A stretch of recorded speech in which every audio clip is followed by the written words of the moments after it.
Este es el espacio de charlas en comunidad de la IPS Universitaria. En la charla de este viernes queremos hablar un poco sobre las novedades, los últimos acontecimientos y noticias en cuanto a temas de vacunación contra la COVID-19. Y para eso tenemos entonces un invitado muy especial, el doctor Carlos Julio Montoya Guarín. Él es médico inmunólogo de la Universidad de Antioquia, docente también de la universidad. Ya nos acompañó también en una oportunidad de nuestra charla con la IPS Universitaria. Y pues la idea es aprovecharlo hoy, Doc, que nos cuente sobre esos asuntos nuevos que hay alrededor del tema pues de la inmunización contra la COVID-19. Doc, yo creo que la dinámica va a ser la misma de la vez pasada, ¿cierto? Más que todo tipo conversatorio. Claro, muy buenas tardes para todos. Sandra, saludo para ti muy afectuoso y de nuevo muchas gracias por esta invitación para interactuar con la comunidad y con los compañeros de la IPS Universitaria, la IPS de nuestra gloriosa Universidad de Antioquia. Y sí, creo que es un conversatorio ágil, relajado, de la forma más amena posible y lógicamente pues tratando de resolver las inquietudes y dar información que sea valiosa para las personas. Entonces en ese sentido estoy abierto a las inquietudes que tú tengas o que tengan todas las personas que están asistiendo en este momento a esta reunión. Bueno, entonces empecemos como por una pregunta muy básica, Doc, y es que nos cuenten el porqué de la tercera dosis. ¿Qué pasa después de esas primeras dosis que nos aplicamos? ¿Por qué se hace necesario? ¿Qué pasa con el tema de los anticuerpos? ¿Disminuyen? ¿Por qué es necesaria una tercera dosis contra la COVID-19, Doc? Sandra y compañeros, vea, todo pasa por múltiples situaciones. Lo primero es que estamos enfrentando una pandemia ocasionada por un virus que es nuevo. Es decir, si bien, digamos, nosotros conocemos adecuadamente el funcionamiento del sistema inmune en los mamíferos y en los humanos, y sabemos que es una respuesta muy elaborada, muy estereotipada, muy clásica, muy efectiva para muchas enfermedades, desafortunadamente no todavía tan efectiva para otras, como la malaria, como el dengue. Sabemos nosotros entonces que el sistema inmune tiene un funcionamiento muy estándar, pero no sabemos el comportamiento respecto a una enfermedad nueva y a unos virus que son nuevos. Los coronavirus patogénicos aparecieron apenas en el año 2002. Los que existían antes del 2002 eran coronavirus que producían infección respiratoria muy leve, autolimitada, que no generaba pues complicaciones tan serias como las que están generando los nuevos coronavirus, en particular el SARS-CoV-2. Entonces, en ese sentido, es una enfermedad nueva que estamos conociendo en todas sus implicaciones, su evolución y sus complicaciones. De una manera récord y gracias al conocimiento acumulado por más de 100 años, se tuvo la oportunidad de tener una vacuna también expedita en un tiempo récord. Yo recuerdo que el año pasado estaba siendo invitado a estos ámbitos en la universidad y en otros escenarios, y yo decía para junio, julio del año pasado que no soñáramos con una vacuna siquiera por ahí en el año 2022, y sin embargo, mira, ya estamos haciendo vacunación masiva, vacunación a la población desde diciembre del año pasado en el mundo y en Colombia pues desde comienzos de este año. Pero entonces también son vacunas que son completamente nuevas, vacunas que estamos también conociendo cuál es su respuesta, cómo se comportan en los seres humanos. Ya hemos visto que son vacunas que tienen, digamos, una efectividad muy importante, que son vacunas seguras, en los términos generales muy similares a las otras vacunas, pero apenas estamos acumulando también evidencia. En ese marco, desafortunadamente, y a pesar de que se ha progresado de una manera enorme en la vacunación, se han empezado a evidenciar en algunas partes del mundo nuevos brotes de la pandemia, brotes que tienen como característica dos poblaciones. Primero, las poblaciones de individuos no vacunados, digamos, estos nuevos brotes que están sucediendo en personas no vacunadas, pero también en algunos individuos que si hayan sido vacunados tienen altos factores de riesgo, como son los individuos trasplantados, los individuos que tienen cáncer y están recibiendo quimioterapia, las personas que son muy añosas, aquellos en los que sospechábamos que de pronto la vacunación no iba a ser tan eficaz como en el promedio general de la población general, han empezado a aparecer los brotes, y una medida muy efectiva que ha sido para la protección de estas personas de alto riesgo es la aplicación de una nueva dosis. Se ha visto que una dosis adicional en la población general, en el marco de la población general, pero particularmente en poblaciones de riesgo, en los que son muy añosos, las personas que tienen inmunodeficiencia, síndrome metabólico, las personas que tienen factores de riesgo en general, la tercera dosis genera un impacto importante, incrementando los niveles de anticuerpos y de células responsables de la protección, y eso ha hecho que se disminuya notablemente la frecuencia de enfermedad, de hospitalización, enfermedad y muerte en las personas que están recibiendo la tercera dosis. Ese es el motivo, digamos, fundamental que ha originado esto. Además, otro problema particular, este es un virus que se disemina muy rápidamente, es un virus que en pocos meses se dispersó por todo el mundo, y lógicamente la existencia de personas que no quieren vacunarse o que no han podido acceder a la vacunación permite tener para el virus en la población elementos en los cuales el virus se pueda replicar y pueda cambiar su material genético y genere lo que las personas han oído en los medios de comunicación, que se llama la emergencia de las nuevas variantes, los nuevos tipos de un nuevo coronavirus que tienen ciertas mutaciones que podrían ser más comprometedoras, más peligrosas para la salud de los seres humanos. Y se ha visto que una tercera dosis, incrementando una respuesta mucho más vigorosa del sistema de defensas en la producción de anticuerpos, en la producción de células, también tiene una respuesta que tendría mayor cobertura, al menos para las variantes que hasta el momento se han caracterizado en el mundo y que están bien estudiadas. Entonces, son como ese tipo de argumentos relacionados con lo nuevo que es la enfermedad, lo nuevo que es la vacuna, la aparición de nuevos brotes y la aparición de nuevas variantes del virus, lo que ha motivado la administración de una tercera dosis. Eso sí, fundamentado en estudios que han demostrado que esa tercera dosis produce pues un brote importante en la respuesta del sistema de defensas, un incremento notable en los anticuerpos y en las células, y una mejor protección de las personas, sobre todo los que son altamente susceptibles. Bueno, Doc, de manera muy reciente fue aprobada la vacunación en los niños de 3 a 18 años.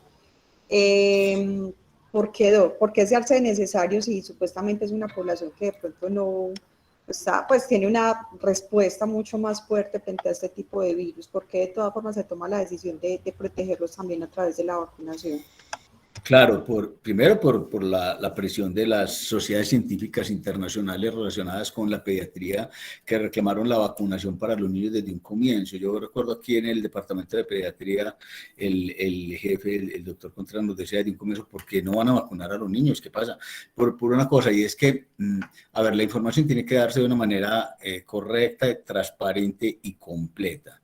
Una cosa es decir que de los 2.600.000 personas que han fallecido pues a causa de los 5.200.000 personas que hayan fallecido, el mayor porcentaje corresponden a personas que son mayores, a personas con comorbilidades, a personas mayores de 65 años, los pacientes con cáncer. Y otra cosa es que quede la falsa seguridad de que la infección por el nuevo coronavirus no afecta a las personas jóvenes y no afecta a los niños. Como les digo, estos nuevos brotes son los nuevos brotes de los no vacunados, y se ha incrementado notablemente la presencia de la enfermedad en personas jóvenes y en niños. Los niños siempre han sido afectados por la enfermedad, pero la enfermedad en ellos es muy benigna en la mayoría de los niños. Pero en los niños también se presenta COVID grave, en los niños también se presenta COVID crítico, los niños también pueden ir a la unidad de cuidados intensivos, los niños también pueden tener complicaciones después de la enfermedad, como una enfermedad que se llama el síndrome inflamatorio multisistémico por COVID, que es una enfermedad mediada por unas sustancias del sistema de defensas que llaman las citoquinas y que afecta el organismo de los niños. Entonces, una cosa es que comparado con otros grupos poblacionales, los niños y las personas jóvenes tengan menor frecuencia de infección grave, y otra cosa es considerar de que los niños nunca van a ser afectados. Entonces, llegó el momento, se hicieron los estudios, lógicamente, la producción de vacunas inicialmente daba solamente para aplicarla en las poblaciones priorizadas, en las personas de mayor riesgo, y por eso se empezó la vacunación por los ancianos, por las personas con factores de riesgo, y se fue escalando hasta llegar a poblaciones más jóvenes, y hoy en día ya brindar la vacunación a los niños.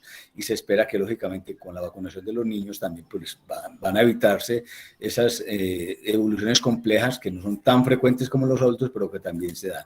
Otro factor muy importante es que si bien una persona vacunada todavía podría albergar virus en su aparato respiratorio y transmitirlo a otras personas, la vacunación disminuye notablemente, ya se ha evidenciado el portar virus en el aparato respiratorio. Y lógicamente, donde hay niños, los niños no viven solos, los niños siempre están acompañados de los adultos, o sea, los niños tienen papá, mamá, tienen abuelos, tienen personas que los cuidan, entonces en ese sentido también pueden ser transmisores de la enfermedad. Si no están adecuadamente vacunados, pueden portar altas cargas del virus en su aparato respiratorio y diseminarlo a personas que sean susceptibles de la población. Es una forma también de proteger a los adultos, es la vacunación de los niños, como se ha evidenciado, por ejemplo, con la vacunación de neumococo.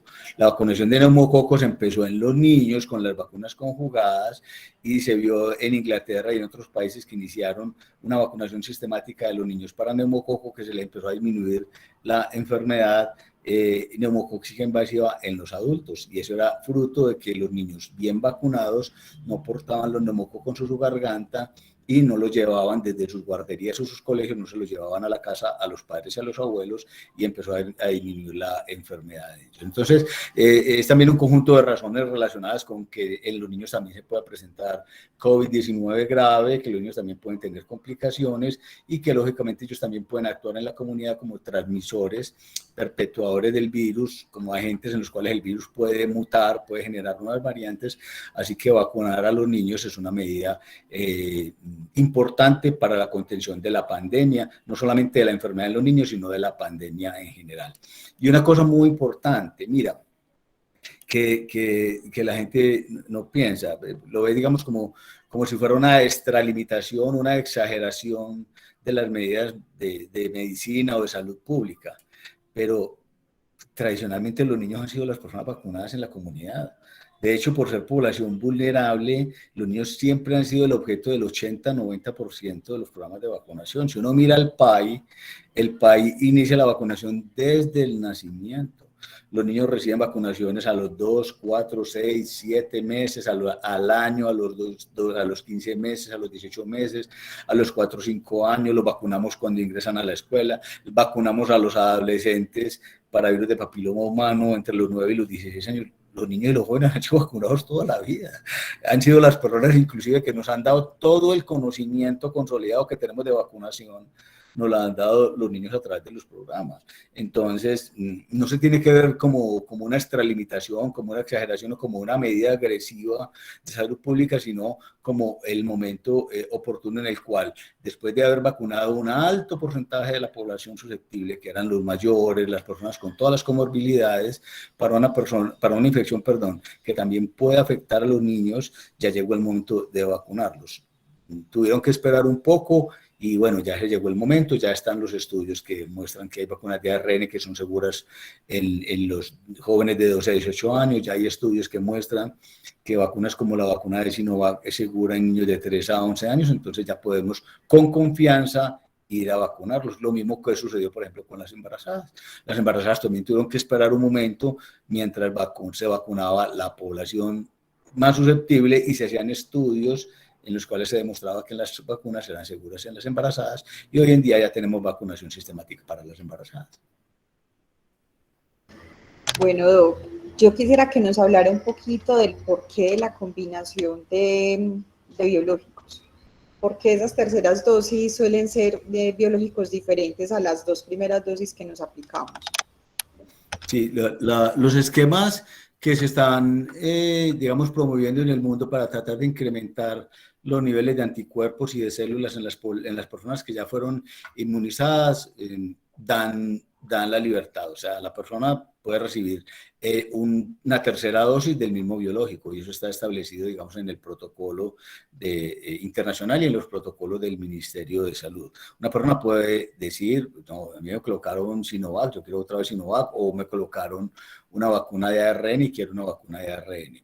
Lo que se ha también dado como posibilidad es que desde hace unos meses surgió, sobre todo en individuos que tenían limitaciones en la respuesta de su sistema de defensas, surgieron unos sistemas que llaman los sistemas heterólogos, y es que se hicieron unos experimentos en los cuales vieron que una persona que recibía las 2 primeras dosis de una plataforma, por ejemplo, ARN o una vacuna de adenovirus no replicante o una vacuna inactivada como Sinovac, y luego recibía una tercera dosis con una vacuna de otra plataforma, se veía una respuesta del sistema de defensas un poco más exuberante, más completa, y entonces es lo que ha motivado de que también se estimule de que si una persona quiere hacer un sistema que llaman heterólogo, es decir, recibir una vacuna tercera distinta a las 2 de la primera inmunización, lo reciban, porque eso muy posiblemente da la posibilidad de que se genere una respuesta del sistema de defensas un poco más exuberante, más completa, más, digamos, más generosa.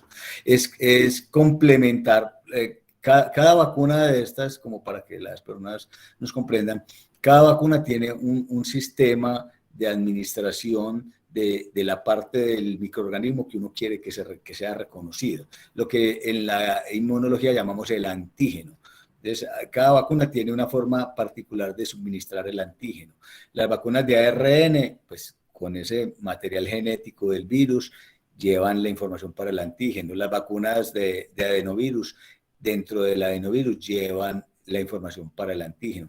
Las vacunas inactivadas, por ejemplo, como Sinovac, que fue la vacuna que yo recibí, inclusive es el virus muerto con todos los antígenos del virus, ¿sí? Es una vacuna, digamos, muy completa, muy integral.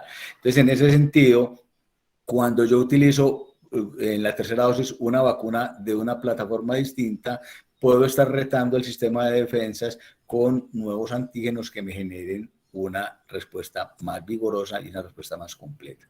Eso tiene un fundamento de información científica, como le digo, basada en evaluaciones que se hicieron cuando una persona recibía como tercera dosis la misma vacuna versus una vacuna diferente. Se observó que muchos individuos tenían cuando se mezclaban las 2 plataformas con una vacuna diferente en la tercera dosis, generaba una respuesta del sistema de defensas un poco más exuberante y complementaria, y puede ser una buena alternativa, sobre todo para aquellas personas de alto riesgo en los que uno puede sospechar que de pronto el sistema de defensa no respondió tan maravillosamente a la vacuna. Un sistema heterólogo sería una muy buena alternativa. Bueno, sigan existiendo personas y movimientos antivacunas, ¿cierto? La existencia de ese grupo de personas, que pues no sé de qué porcentajes estemos hablando, dificultan que logremos la famosa inmunidad de rebaño. Hay de todo. La vacunación siempre ha sido una estrategia de salud pública de carácter voluntario, que parte de un proceso de responsabilidad con uno mismo, pero también un proceso de responsabilidad con la sociedad y con la familia.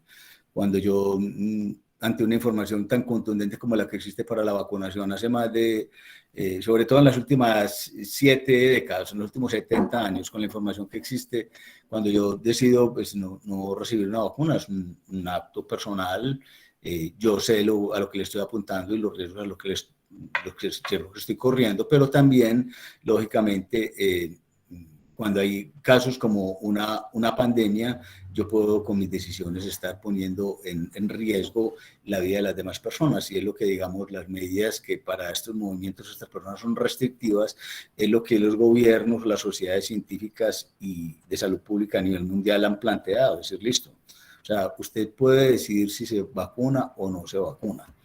Esa es una decisión personal, se debe respetar, eso hace parte del libre derecho a la decisión de lo que uno quiere para uno.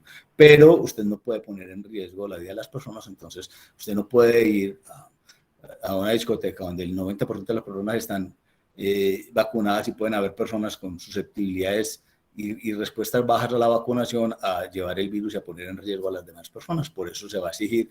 Y eso ha generado un problema grande que yo pienso que le ha hecho más daño a los programas de vacunación que beneficio. En general, pues se puede decir de que realmente puede comprometer la inmunidad de rebaño. No sé hasta qué medida, eso es variable. O sea, hay países que ya tienen como en países de Arabia Saudita, Singapur, que ya tienen 90-95% de la población vacunada, y hay países como Bulgaria que tienen el 20-21%. Entonces, digamos, en esos países de baja aceptación de la vacunación sí se puede comprometer la inmunidad de rebaño, no sé en los países que tengan alto porcentaje. En este momento, mira, ya se han aplicado más de 7.800 millones de vacunas para la prevención de la COVID-19 en el mundo. O sea, ya inclusive es más el número de vacunas aplicadas que el número de personas. Pero lógicamente, como muchos esquemas son de 2 dosis, en este momento el 53% de la población mundial, de los cerca de 7.800 millones de personas que tiene el mundo, el 53% ya ha recibido al menos una dosis de la vacuna. Entonces, yo pienso que va a llegar un momento en el que rápidamente se va a adquirir la inmunidad de rebaño, y esos movimientos siempre existirán, así como hay movimientos de toda índole, movimientos de género, movimientos artísticos, movimientos culturales, de personas anarquistas.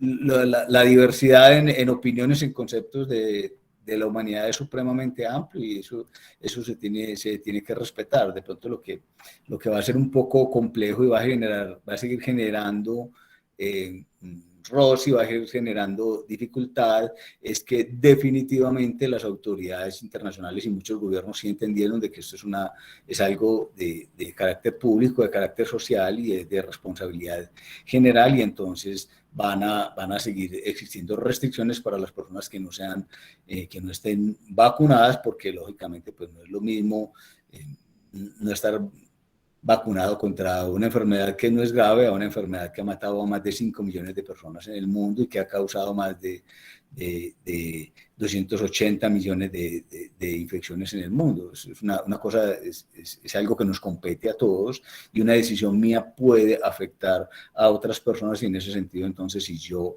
tomo una decisión, debo asumir las consecuencias de esa decisión, y es respetar que mi presencia sea vedada en ámbitos en los cuales yo pueda poner en riesgo la salud de otras personas por no estar vacunado. Yo pienso que eso ha existido toda la vida, va a existir por toda la vida, y me parece algo normal, algo de lo polifacético que somos los seres humanos en muchos aspectos, inclusive en algo tan sensible como la salud y el autocuidado, pero en eso también hay libre elección, y yo pienso que la vacunación sigue avanzando. Pues miren, en Colombia ya tenemos más de 55 millones de dosis de vacunas aplicadas, y ya tenemos pues un alto número de personas en Colombia, alrededor de 24 millones de personas con esquema completo, o sea, es la mitad de la población. Entonces yo pienso que no, la vacunación va a lograr sus porcentajes de inmunidad de rebaño esperados, en la medida en que sigue existiendo la disponibilidad de la vacuna y la gente siga desmitificando. Era más fácil hacer promoción en contra de la vacunación hace un año que ahora. ¿Qué dice uno cuando hay 7.800 millones de dosis aplicadas? Cuando tú lo leías en enero y febrero, de esas personas que decían que el 30% de la población mundial iba a morir a consecuencia de la vacunación para COVID-19. Iba a morir el 30% de la población mundial, que los muertos iban a ser horribles, que las reacciones iban a ser impresionantes, que la fertilidad humana se iba a comprometer, que nos iban a meter a todos un chip para ponernos como robots a producir plata para las grandes ricos del mundo, pues todo ese tipo de cosas. Y hoy en día, mira, hoy a puertas de llegar a diciembre y disfrutar de la Navidad de este año, de pronto en una condición diferente a la que tuvimos el año pasado. Ya hay 7.800 millones de personas vacunadas en el mundo y con un impacto muy notable de disminución de la enfermedad y sobre todo de la forma grave de la enfermedad en la población altamente susceptible. Respecto al tema de las mutaciones y nuevas cepas, pues nada más estaban hablando como de unas nuevas mutaciones o una cepa que tenía muchas mutaciones que habían descubierto en Sudáfrica.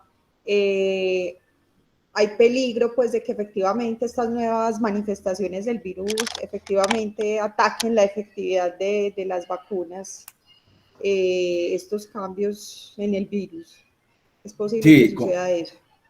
Completamente. A ver, todos los seres vivos tenemos la posibilidad de cambiar nuestro material genético. Lógicamente, para organismos tan complejos como un ser humano, un mamífero, pues esas posibilidades tienen una frecuencia baja y el impacto de esas mutaciones en el cambio de la especie demoran siglos en manifestarse. Pero para un virus que tiene un ciclo de vida de 12, 24, 48, 72 horas y que tiene materiales genéticos tan pequeños y sistemas de replicación de ese material genético tan poco perfectos, pero muy eficientes en velocidad, es lo normal la existencia de las mutaciones. O sea, lo que las personas tienen que entender es que para los microorganismos, las bacterias, los virus y ciertos hongos, el cambio del material genético, digamos, es la norma, es lo corriente, es un fenómeno esperado y que sucede dentro del ciclo de vida de los microorganismos. Esas mutaciones, muchas son desventajosas, muchas no conducen a nada y otras pueden representar ganancia para los microorganismos. Entonces, oímos hablar de que se nos están acabando los antibióticos porque las bacterias se están volviendo resistentes a los antibióticos. Pues claro, el uso inadecuado de los antibióticos más la presencia de personas infectadas en la comunidad hacen que las bacterias se vayan seleccionando y las que tengan mutaciones que les confieren ventaja respecto a los antibióticos son las que siguen sobreviviendo y las que siguen proliferando. Entonces, en ese sentido, esa introducción la hago para explicar algo muy sencillo y es que si uno quiere acabar con la generación de variantes de un microorganismo, genere inmunidad en la población y en la medida en que no existan personas en la población susceptibles, el microorganismo no encontrará dónde multiplicarse y el virus desaparecerá y no se acumularán mutaciones. Es decir, la vacunación es la estrategia más sólida, más efectiva para acabar con la generación de las variantes. Mientras hayan en la población personas susceptibles, personas no inmunizadas, que alberguen el virus y en las cuales el virus se multiplique, aparecerán indefectiblemente. Eso es inevitable porque es algo inherente a la multiplicación de los virus, la aparición de las mutaciones. Si la gente está muy preocupada por las variantes que pueden emerger, pues lo primero que tiene que hacer es ir a vacunarse, porque en la medida en que tengamos inmunidad, el virus llega a nosotros, no se puede replicar en nosotros y no van a aparecer variantes. El problema es que solamente un 5.5% de las personas inmunizadas mediante vacunación están en los países en vías de desarrollo. Es decir, hay una distribución inequitativa, desafortunadamente, de las vacunas a nivel mundial. Entonces ya en países como África, que tienen un altísimo porcentaje de la población sin vacunación, la llegada de estos virus puede generar lo mismo que generó aquí en nosotros. La llegada del virus va a replicarse en la población y al replicarse van a aparecer variantes. Y ya vieron que ya apareció una variante, pues ya caracterizada como una variante que apareció y se caracterizó en Colombia, que apareció en Colombia, y lo mismo en cualquier parte del mundo. Entonces, mientras exista en el mundo población susceptible sin vacunar y virus circulando en las comunidades, es normal que aparezcan variantes y que estas variantes puedan representar en algún momento, por la acumulación de mutaciones, algunas de ellas que sean mucho más transmisibles y, ¿por qué no?, mucho más patogénicas. Eso no es nuevo. Lo venimos enfrentando con la influenza hace siglos. O sea, el virus de la influenza tiene también una capacidad importante de mutar y de acumular mutaciones que pueden ser peligrosas para los seres humanos, y por eso las personas susceptibles tenemos que vacunarnos cada año para el virus de influenza, porque es un virus que muta mucho. En la medida en que la población de no vacunados contra nuevo coronavirus sea muy alta en el mundo, pues el virus seguirá circulando y seguirá acumulando mutaciones. ¿Queremos colaborar para que eso se acabe? Vacunémonos. En ese orden de ideas, Doc, digamos que ya vamos para la tercera dosis. Es muy posible entonces que la vacunación contra la COVID sea un tema recurrente, o sea, que tengamos que estarnos vacunando cada año, cada 2 años. Sí, O sea, que eso haga parte del plan de inmunización. Ahí es muy importante que las personas tengamos claro qué es el conocimiento y qué son los conceptos. O sea, el conocimiento como una información consolidada, procesada, que tiene evidencia y a través de la cual se puedan emitir normas, comportamientos, leyes, decisiones, es muy distinto a los conceptos. Entonces, ante una enfermedad nueva, con vacunas que han sido efectivas, que han sido muy seguras, pero con una parte de la población que todavía no ha tenido acceso a la vacunación, o que si tiene acceso no ha querido tomar la decisión de vacunarse, un experto puede conceptuar, hombre, si esto sigue así, muy posiblemente el virus va a ir acumulando mutaciones y el año entrante tendrá que salir una nueva vacuna contra las nuevas variantes y nos tendremos que vacunar. Eso es un concepto, una opinión que emite un experto. Hasta este momento,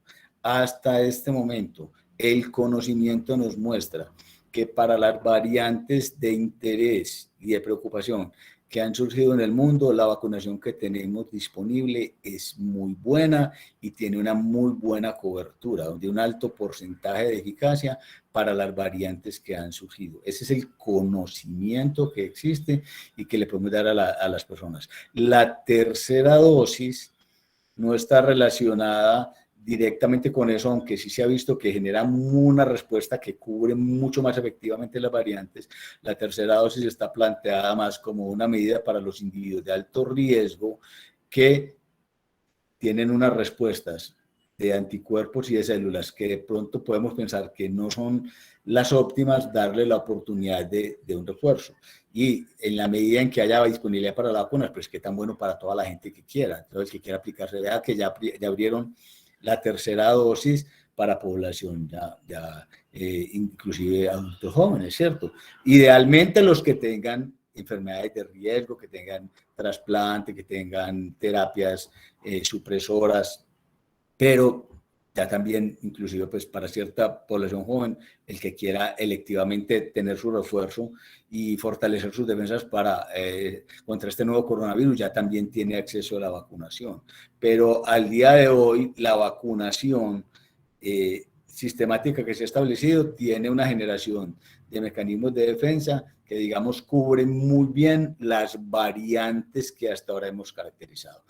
Eso no se debe confundir el conocimiento con el concepto que se ha emitido por expertos que dicen que de no contar con una mejor distribución de vacunas y una mejor administración de esas vacunas ampliamente en otros ámbitos del mundo, y que no, mientras no se respeten también las medidas, porque es que seguimos lo mismo, la gente piensa que ya nos vacunamos y ya se acabó el problema.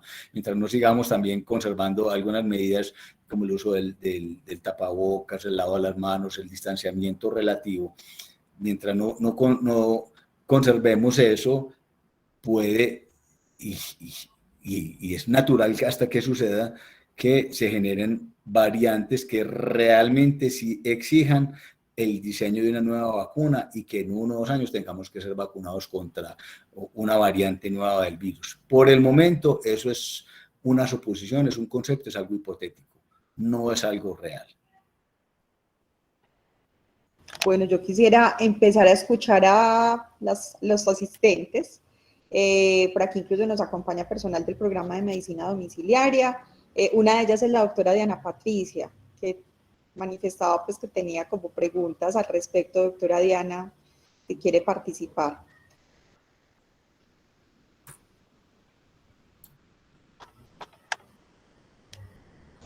Sí, Doctora, Sandra, adelante. qué pena que estaba aquí buscando dónde poner el audio.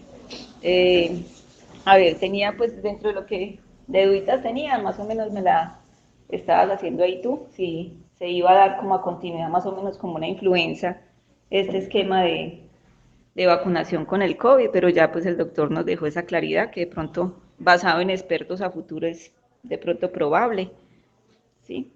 Hay que esperar cómo siga la evolución. La otra duda que tenía es sobre Janssen. Ha sido siempre como una vacuna de dosis única, doctor. Eh, se deja también la indicación de ese refuerzo, de una segunda dosis para esa población que recibió esta vacunación. Es, pues es necesaria tenerla como las otras que sí tenían unos esquemas de segundas dosis en Janssen. Sí, me parece una pregunta muy oportuna porque personas que participaron localmente de la investigación que se hizo con esta vacuna y otros que después por el sistema han recibido, siguen un poco confundidos al respecto. Entonces, a ver, eso, la vacuna no se sacó con el esquema de una sola dosis por capricho. Cada instituto, cada laboratorio productor de un biológico, de acuerdo con su evidencia preclínica en el laboratorio, con su evidencia en modelos animales, postula un protocolo de evaluación y de aplicación de la vacuna. Ellos confiaron y siguen confiando mucho en la calidad de su vacuna, una vacuna basada en un vector de adenovirus, vector muy seguro y un vector bien inmunogénico. Y en los modelos preclínicos y previos que tuvieron, encontraron una muy buena inmunogenicidad con una sola dosis. Otros laboratorios utilizando sistemas muy similares, como por ejemplo la vacuna de AstraZeneca o la vacuna de Sputnik por los rusos y otras que se han desarrollado, pensaron, hombre, no, definitivamente para una enfermedad nueva con tanta incertidumbre, nos la jugamos con un protocolo de investigación con 2 dosis. Cuando las autoridades mundiales avalan los resultados de investigación de una vacuna, se aferran al protocolo y la vacuna de Janssen fue avalada con una sola dosis y una eficacia de aproximadamente para enfermedad sintomática y positiva por PCR del 60-70%. Y para las otras vacunas, el protocolo se hizo con 2, se aprobó con 2. Eso no le confiere ni ventaja a una ni desventaja a la otra. Fueron los protocolos y esos protocolos se tienen que respetar de manera estricta. Ya después, con la experiencia, se ha visto que el laboratorio, después de la implementación y la aprobación de la vacuna, empezó a administrarle una segunda dosis a personas que participaron en la investigación y vieron que aplicando una segunda dosis incrementaba la eficacia para enfermedad sintomática o detectada por PCR hasta niveles superiores al 90-95%. Muy similar a otras vacunas que recibían 2 dosis. Entonces, en ese sentido, ya se liberó los resultados y se liberó la recomendación de que aquellas personas que hayan recibido una sola dosis de Janssen reciban la segunda dosis. Eso va a complementar la respuesta de manera similar a como las personas que recibieron 2 dosis de una vacuna de ARN, pues se va a buscar una mejor respuesta administrando una tercera dosis de la misma vacuna o de una plataforma distinta. Entonces, lo que hay que dejar con total tranquilidad es que eso no hizo parte de decisiones arbitrarias o decisiones amañadas o protocolos amañados. Cada empresa, cada instituto hace su desarrollo de inmunización de acuerdo con sus protocolos, con sus evidencias. Cuando demuestran la eficacia y la seguridad, se aprueba el protocolo estrictamente y en la medida en que la experiencia va mostrando que dosis complementarias, otras medidas complementarias pueden mejorar la inmunidad generada por estas vacunas, esos protocolos pueden ir cambiando. Eso fue lo que pasó con Janssen. No es que una sola dosis haya sido muy mala o haya sido un fracaso, esa fue su experiencia, la vacuna fue exitosa aplicando una sola dosis, confiriendo la inmunogenicidad que tenía, y ahora se ha visto que incrementando a una segunda dosis se puede reforzar y se puede aumentar la eficacia de la vacunación, y por eso se ha escalado una segunda dosis. No es una cosa, digamos, que deba generar preocupación a las personas. Y si les ofrecen la segunda dosis, me parecería una buena opción para que la consideren, dado que, como les digo, va a generar una respuesta de memoria importante y va a complementar los niveles de anticuerpos y de células protectoras que fueron inducidas por la primera dosis. Lilian Balbindog nos pregunta que si en el caso entonces de Janssen, la segunda aplicación debería ser la misma vacuna o puede ser otra diferente. Yo creo que era lo que usted decía, que si era otra podría enriquecer esa respuesta inmunológica. Sí, en el protocolo que se está sacando se dan las dos posibilidades: que se complemente con una vacuna de una plataforma diferente o que se complemente con la vacuna de Janssen. En ese sentido, hay que ser muy transparentes, muy tranquilos, muy claros en la información que se le entrega a las personas. El cambio de protocolo, o lo que llamamos nosotros el sistema heterólogo, el cambio de vacuna, se puede asociar y se ha visto de pronto con un aumento en los efectos locales y sistémicos adversos que son completamente benignos. ¿Qué quiere decir eso? Que cuando una persona ha recibido vacuna de Sinovac o vacuna de AstraZeneca o vacuna de ARN o vacuna Janssen y se coloca una vacuna de otro protocolo, no es raro y puede ser esperable que incrementen los efectos locales, como el dolor en la zona, enrojecimiento, sensación de tensión y de inflamación en la zona, y los efectos sistémicos como fiebre, malestar, dolor de cabeza y escalofríos. Esto se debe a lo vigorosa que es la respuesta del sistema inmune ante ese nuevo reto con una vacuna diferente complementaria.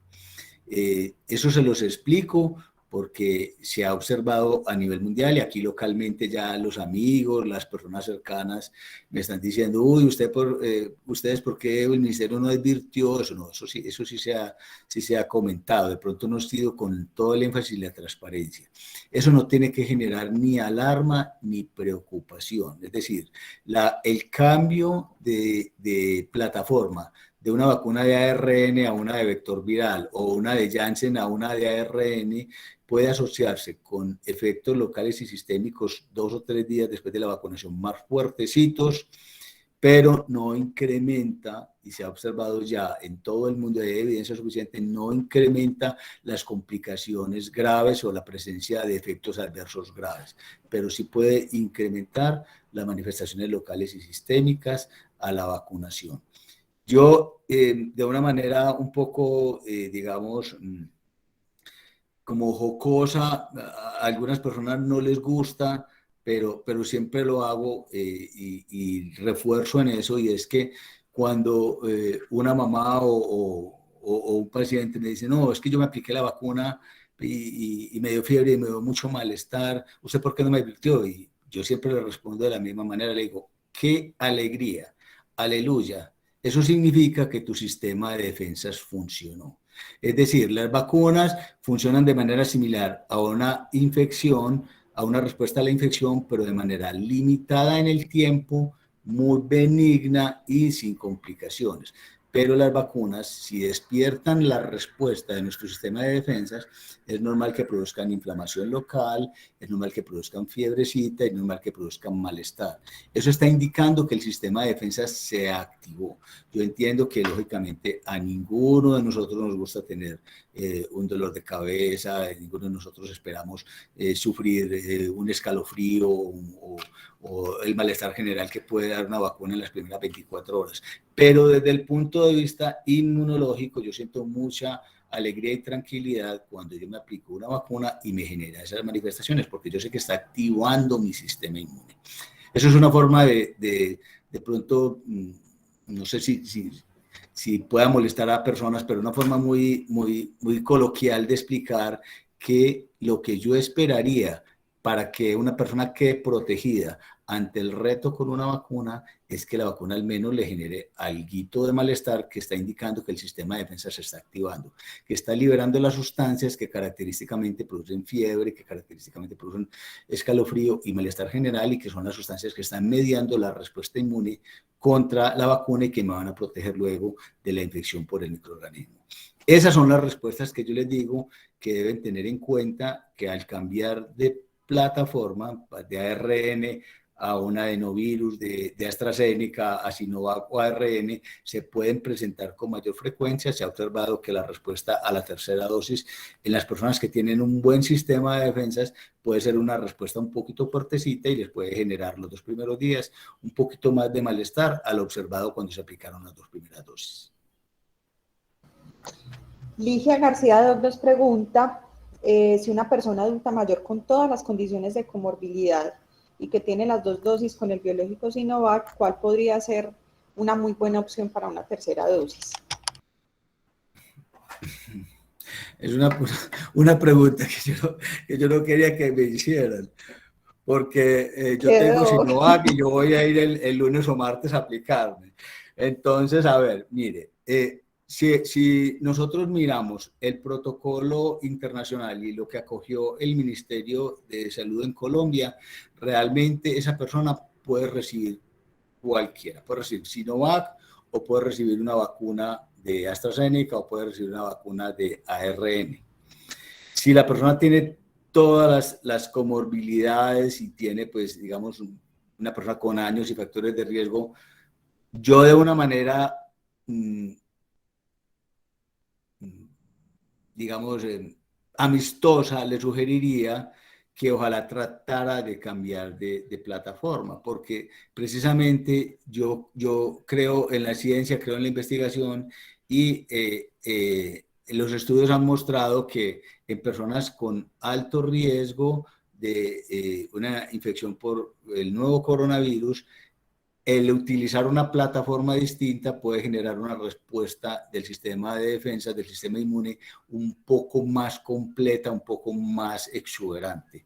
Entonces, en ese sentido, si yo el lunes o martes voy a la IPS, ahí en la sede de Prado, y me preguntan cualquiera, yo diría, ay, póngame una de ARN, dele. Yo sé que me va a dar más durito, pero tengo la esperanza de que me complemente la respuesta que monté con la Sinovac y de pronto sea una respuesta mejor y me proteja más. Eso es lo que ha mostrado la evidencia científica.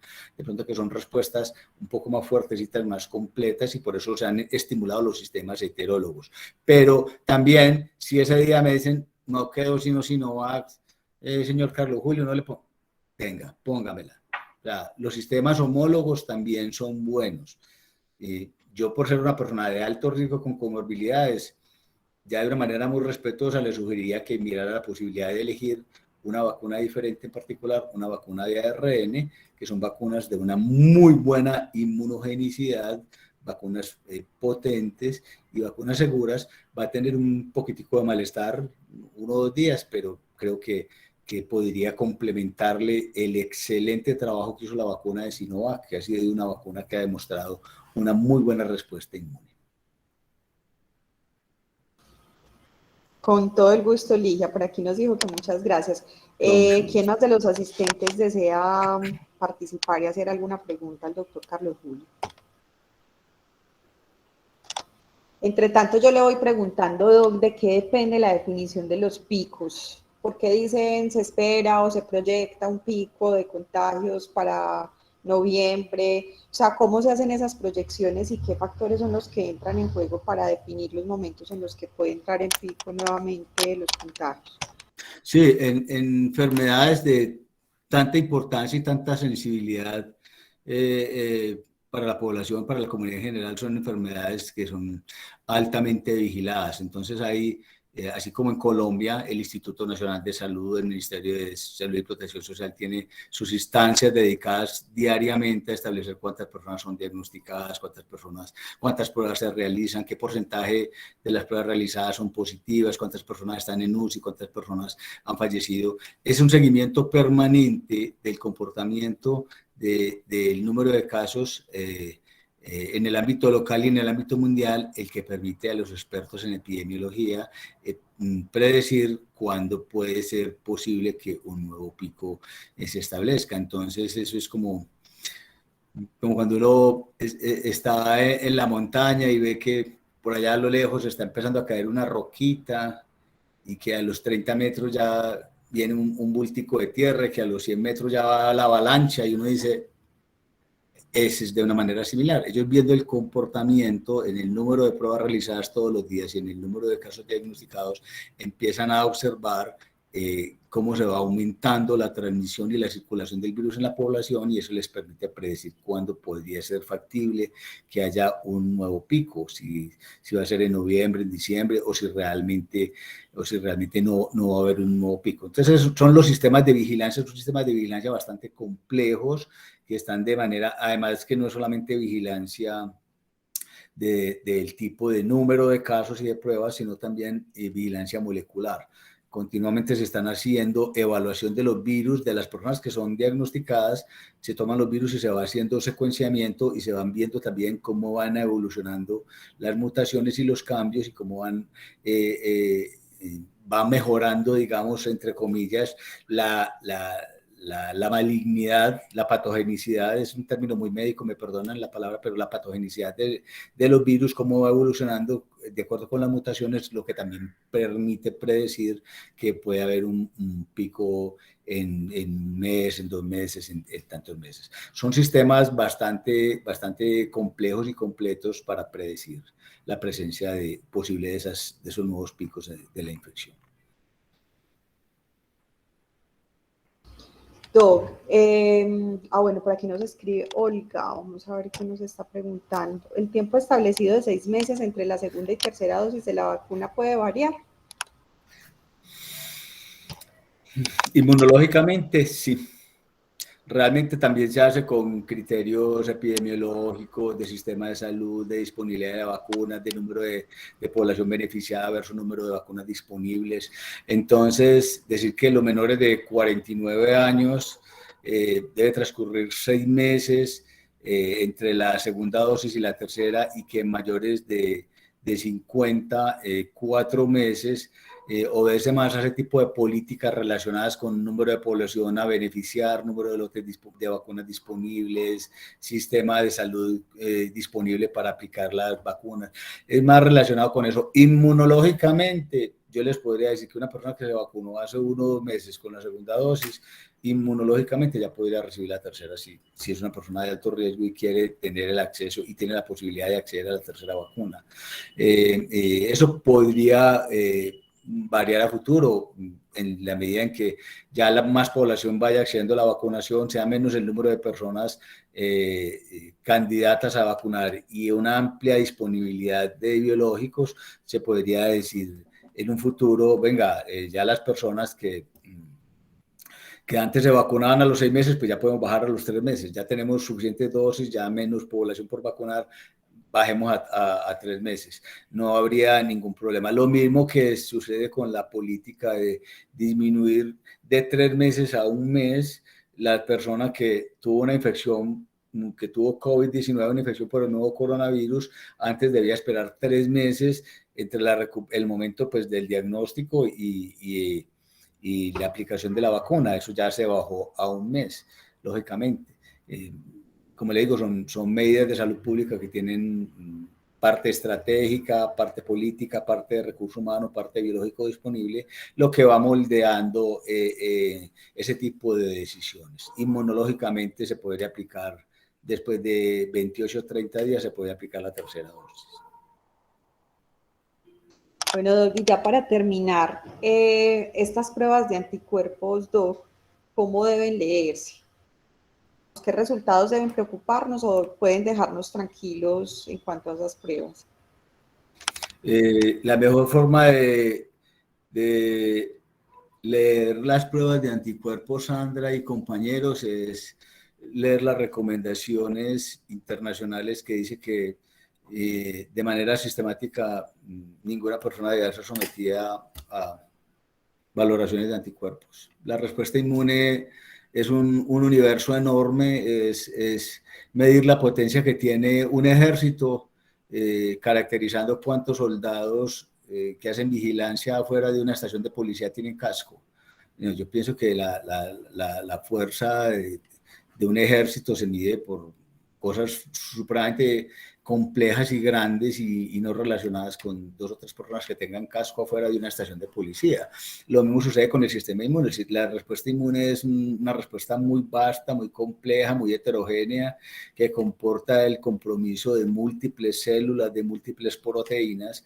Entonces, los correlatos de inmunogenicidad y de protección que se han establecido en el marco, por ejemplo, de la valoración de los anticuerpos, son importantes para los estudios de investigación que evalúan la eficacia de la vacunación y un correlato de protección. Pero como medida de salud pública, cuando la vacunación se aprueba para la administración en la población general, es un error estar promulgando como medida que las personas se midan anticuerpos y miren si tienen o no tienen. Eso no. De los artículos más recientes que revisé para una conferencia en estos días, todavía están estableciendo, después de año y medio de investigación y de un año de estar aplicando vacunas, todavía están estableciendo qué significa tener anticuerpos neutralizantes protectores, cuál es el nivel protector.